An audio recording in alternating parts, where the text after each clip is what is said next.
अज्ञानतिमिरान्ध्रस्य ज्ञानं जनं शलाकाय चक्षुरुन्मीलितं येन तस्मै श्री गुरवे नमः। जय जगन्नाथ। गुरु पूर्णिमार यही अपूर्व मुहूर्त को आपण समस्त को स्वागत करुछु। आज आम जो पूर्णिमा उपर आलोचना करने को जाऊँ ता हेउछि गुरु पूर्णिमा। गुरु पूर्णिमा हेउछि एक प्रसिद्ध भारतीय पर्व। एथिरे हिंदू, बौद्ध एवं सिख धर्मावलंबी माने निज गुरुंक पाई एही पर्व पालन करती एवं यह हिंदू कैलेंडर अनुसार आषाढ़ मास पूर्णिमा तिथि पालन करा जाए। एही पर्व को विशेष करी भारतीय, नेपालीय एवं भूटान देशर संप्रदाय यथाक्रमे हिंदू, जैन एवं बुद्ध धर्मी माने पालन करती।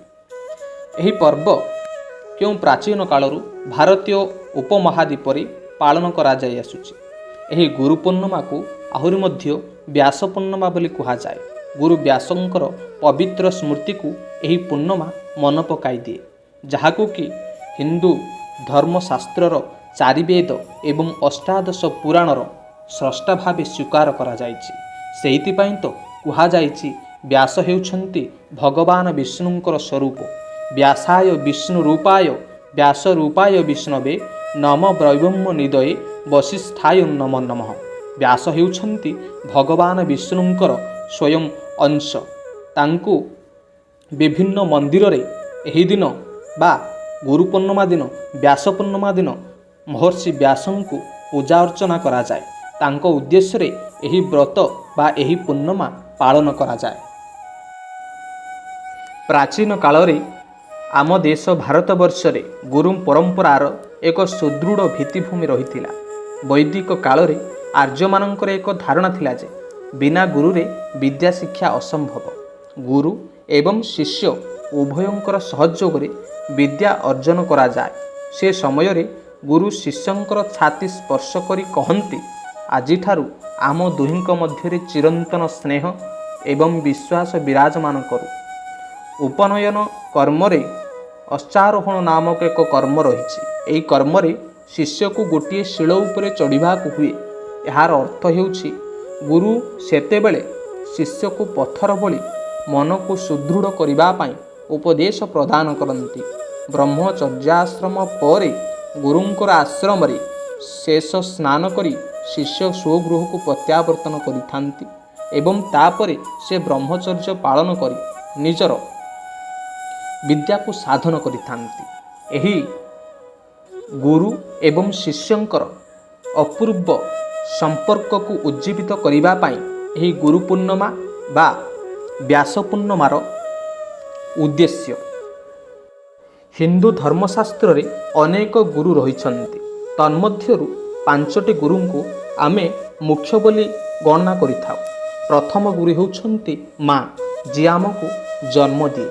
द्वितीय गुरु हेउछन्ति धरित्री, जे आमको धारण करे। तृतीय गुरु हेउछन्ति पिता, जे आमर पालन करती तथा आमर समस्त बोझ को बहन करती। चतुर्थ गुरु हेउछन्ति शिक्षा गुरु तथा शिक्षक, जे आमको ज्ञान प्रदान करती। एवं पंचम गुरु हेउछन्ति दीक्षा गुरु तथा आध्यात्मिकतार गुरु, जे आमको कृपा प्रदान करने सहित भगवान निकट को जीवार पथ प्रदर्शक करती। सेही गुरुंकर पर्व हेउछि आज गुरु पूर्णिमा। सेही व्यासंकर पर्व हेउछि आज व्यास पूर्णिमा। भारतवर्ष रे गुरु मानकर स्थान यथेष्ट उपरे थिला। गुरु गृह रे शिष्य माने अध्ययन करुथिले। गुरुंक ठारू ज्ञान लाभ करी सेमाने निजर अज्ञान को दूर करुथिले। गुरुर संज्ञा निरूपण करने को जाई यथार्थ रे कहा जाइछि गुर अर्थ होउछि अंधकार, रूर अर्थ होउछि अज्ञान। अर्थात गुरु अज्ञान रूपक अंधकार को दूर करी ज्ञान रूपक आलोक प्रदान करती बोली तांको गुरुर आख्या दिया जाइछि। सेहितिपई तो कहा जाइछि गुरु ब्रह्मा गुरु विष्णु गुरुदेव महेश्वर गुरु साक्षात परम ब्रह्म तस्मै श्री गुरवे नमः। गुरु को ब्रह्मा विष्णु एवं महेश्वरंकर शक्ति सहित तुलना करा जाइछि। स्वतंत्र भावे भारतीय माने गुरु पूर्णिमा को व्यास पूर्णिमा रूपे पालन करती। व्यासंकर कीर्तिराजी को यही पूर्णिमा मने पकाई दिए। ଯେଉଁ ବ୍ୟାସଦେବ ମହାଭାରତର ଗ୍ରନ୍ଥକୁ ଶ୍ରୀ ଗଣେଶଙ୍କର ସାହାଯ୍ୟରେ ରଚନା କରିଥିଲେ, ଯିଏକି ଅର୍ଜୁନ ଏବଂ ଅଶ୍ୱତ୍ଥାମାଙ୍କ ମଧ୍ୟରେ ଯୁଦ୍ଧ ଚାଲିଥିବା ଭିତରେ ବ୍ରହ୍ମାସ୍ତ୍ରଙ୍କୁ ଅଟକାଇ ଦେଇଥିଲେ।